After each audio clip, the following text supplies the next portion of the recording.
পাকিস্তানের সঙ্গে সম্পর্কের উন্নয়ন হচ্ছে, ভারতের সঙ্গে সম্পর্কের অবনতি ঘটছে আমেরিকার। এটার পিছনে অন্য কোনো রাজনীতি, অন্য কোনো কূটনীতি কিংবা প্রেসিডেন্টের কথাকেই বা এইভাবে বারবার করে ভারত উড়িয়ে দিচ্ছে, সেইটার পিছনে বা কি ইন্টারেস্ট কাজ করছে? যেহেতু তারা রাশিয়া থেকে তৈলটা কম দামে কিনতেছে, সেটার জন্য আফসর হওয়ার কারণে ট্যারিফটা 50% করে দিয়েছে। পক্ষান্তরে পাকিস্তানের সাথে একটা ভালো সম্পর্ক করতে চাচ্ছে। ভারত তো রাশিয়া এবং চায়নার দিকে যাওয়ার একটা টেন্ডেন্সি ডেভেলপ করেছে। আমেরিকা থেকে উইথড্রল একটা সিনড্রোম আমরা দেখতে পাচ্ছি। চায়নার সাথে যদি সম্পর্ক এবং ট্রেড না হয়, তাহলে ভারতকেও হারানো আমেরিকার এগ্রিকালচার এবং আমেরিকার বেসিক নিড প্রোডাকশনের যে ইন্ডাস্ট্রি রয়েছে, সেগুলো বড় রকম ভাবে ক্ষতি হয়ে যাবে। মোদিকে তিনি ফোন করেছেন কিংবা মোদি তাকে ফোন করেছে, দুজনের মধ্যে কথা হয়েছে, এটি প্রেসিডেন্ট হোয়াইট হাউসে বললেন। এবং ভারতের পররাষ্ট্র মন্ত্রণালয় থেকে বলা হলো না, আজকে তো কোনো কথাই হয়নি। এর আগেও আমরা দেখেছি যে ভারতের সাথে যেটি নিয়ে উত্তপ্ত সম্পর্ক তৈরি হলো, সেটি হলো যে বলা হচ্ছিল ভারত পাকিস্তানের যুদ্ধ প্রেসিডেন্ট ট্রাম্প ফোন করে বন্ধ করেছেন, কিন্তু ভারত থেকে বলে দেওয়া হলো না, এরকম কোনো ফোন আমরা পাইনি এবং তিনি মধ্যস্থতা করেননি। ভারত একদিকে প্রেসিডেন্টের বক্তব্যগুলোর পাল্টা বক্তব্য দিচ্ছে, অন্যদিকে শেহবাজ শরীফ আসছেন হোয়াইট হাউসে। আসিফ মুনির, পাকিস্তানের সেনাপ্রধান, তিনি দুইবার এর মধ্যে সফর করে ফেলেছেন গত 8 মাসে, এবং তারাই প্রেসিডেন্ট ট্রাম্পকে শান্তি পুরস্কার নমিনেশনের জন্য প্রস্তাবনা দিচ্ছে, নানা কিছু দিচ্ছে। পাকিস্তানের সঙ্গে সম্পর্কের উন্নয়ন হচ্ছে, ভারতের সঙ্গে সম্পর্কের অবনতি ঘটছে আমেরিকার। এটার পিছনে অন্য কোনো রাজনীতি, অন্য কোনো কূটনীতি কিংবা প্রেসিডেন্টের কথাকেই বা এইভাবে বারবার করে ভারত উড়িয়ে দিচ্ছে, সেইটার পিছনে বা কি ইন্টারেস্ট কাজ করছে বলে আপনার কাছে মনে হয়?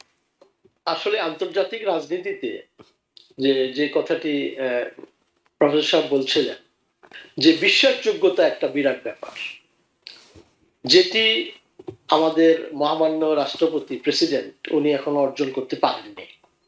এবং দ্বিতীয় যে বিষয়টা হলো, একটি হচ্ছে নিজেকে নিজে ভাবা যে আমি অনেক কিছু বুঝি এবং আমি করতে পারবো, আমি করছি। যেমন উনি অলরেডি ক্লেম করছেন 6-7টা যুদ্ধ উনি বন্ধ করে দিয়েছেন, কিন্তু আমরা তো যে বিষয়টা মধ্যপ্রাচ্যে যেটি, সেখানেও একটা অনিশ্চয়তার মধ্যে আছি। আজকেও ধমক দেওয়া হয়েছে কিন্তু, যে কোনো মুহূর্তে উনি বলবেন, ওয়ার্ডটা বললেই আবার ইসরায়েল আক্রমণ করবে। তো এই যে একটা অনিশ্চয়তার মধ্যে, এটা একটা বিরাট বিষয়। যেটি দ্বিতীয় বিষয় হচ্ছে যে মধ্য এশিয়াতে মানে সেখানে ভারতের উপরে ট্যারিফ, ভারতকে বিভিন্নভাবে যেহেতু তারা রাশিয়া থেকে তৈলটা কম দামে কিনতেছে, সেটার জন্য আফসর হওয়ার কারণে ট্যারিফটা 50% করে দিয়েছে। পক্ষান্তরে পাকিস্তানের সাথে একটা ভালো সম্পর্ক করতে চাচ্ছে। সেখানে আমরা ইতিমধ্যেই গত 3-4 দিন আগে যে বিষয়টি দেখে ফেলেছি, সেটি হচ্ছে ভারত বা পাকিস্তান এবং আফগানিস্তানের মধ্যে একটা যুদ্ধ, মানে ফুল স্কেলের যুদ্ধ না হলেও বিষয়টা প্রায় আজকেও পাকিস্তানের হামলায় আফগানিস্তানের 5 জন প্রাণ হারিয়েছেন।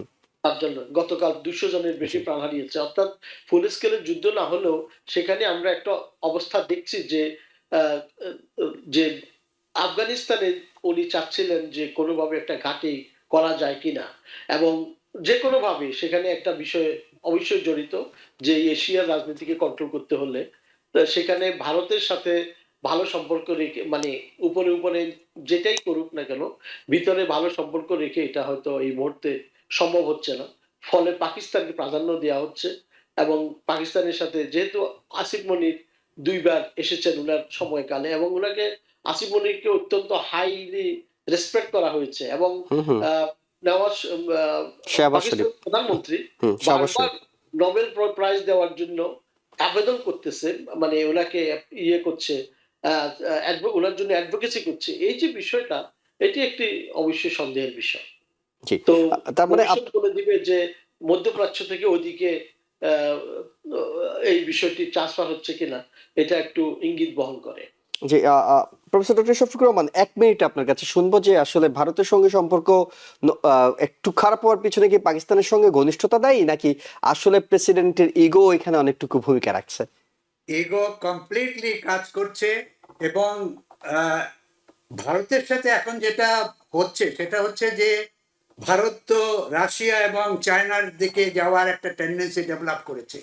আমেরিকা থেকে উইথড্রল একটা সিনড্রোম আমরা দেখতে পাচ্ছি। এই যে ট্রেড এবং যে ক্ষতি আমেরিকার, আপনি যদি দেখেন যে আমেরিকার এগ্রিকালচার ফিল্ডে যে ক্ষতি হচ্ছে ট্যারিফের জন্য, আইওয়া, নেব্রাস্কা, মানে যেসব এগ্রিকালচার মানে কলোরাডো, মিশিগান, মিনেসোটা, যেগুলো এগ্রিকালচার বেস সোয়াবিন বিক্রির যে চায়নার সাথে সম্পর্ক ছিল, এইসব সুযোগে যে চেঞ্জগুলো, পরিবর্তনগুলো হচ্ছে, এটাই ট্রাম্প খুব একটা সাকসেসফুল হতে পারছে না।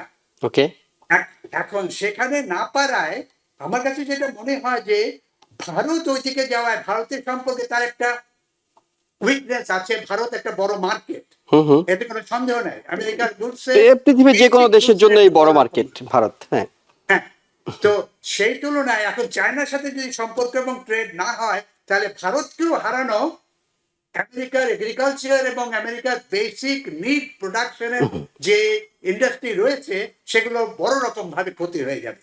কাজে ভারতকে তারা আমেরিকা আবার কাছাকাছি আনার চেষ্টা করছে, কিন্তু ভারত এখন মধ্য জায়গায় পড়েছে। তারা কি রাশিয়া চায়নার দিকে যাবে, একটা নতুন রকম পোলারাইজেশন হয়ে নতুন পলিটিক্যাল, কালচারাল, সোশ্যাল সিস্টেম তৈরি করবে, নাকি, কারণ যেখানে যাচ্ছে ওরা কিন্তু দুই দেশের এক দেশের ডেমোক্রেসি নয়, ভারত কিন্তু ডেমোক্রেসি।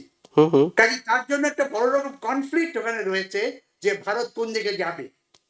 এখন ভারতের যে না মানে রাশিয়ার সাথে ভারতের সম্পর্ক তো আমেরিকার থেকেও ঘনিষ্ঠ, হ্যাঁ, এবং সেখানে ডেমোক্রেসি নেই, সেটা নতুন কিছু নয়। চায়নার সঙ্গে নতুন করে সম্পর্কের ক্ষেত্রে আপনি হয়তো ডেমোক্রেসির প্রশ্নটা আনতে পারেন, কিন্তু শেষ পর্যন্ত ভারত যদি দেখে যে আমেরিকা তাদেরকে দূরে ঠেলে দিচ্ছে, তখন তো তাদের আর কোনো গত্যন্তর থাকবে না। ভারতের জনগণ এবং আমেরিকায় যারা ভারতীয় অরিজিন রয়েছেন, তারা কিন্তু সম্পূর্ণভাবে ওয়েস্টার্ন এবং আমেরিকানদের পক্ষে ভোট দেবেন।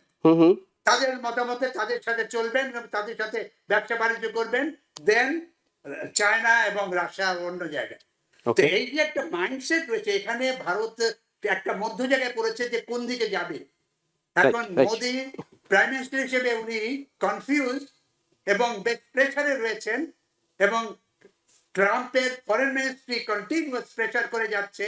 বিশেষ করে আজকে যেটা বলেছেন যে উনি ফোন করেছে, কথা হয়েছে, এগুলো ট্রেমেন্ডাস পলিটিক্যাল সোশ্যাল প্রেসার অন্য দেশের মানে প্রধানদের, রাজনৈতিক প্রধানদের এবং প্রাইম মিনিস্টার, প্রেসিডেন্টদের উপর। নিউ ইয়র্ক থেকে সম্প্রচারিত TVN 24 টেলিভিশন বিশ্বজুড়ে বাঙালির কণ্ঠস্বর।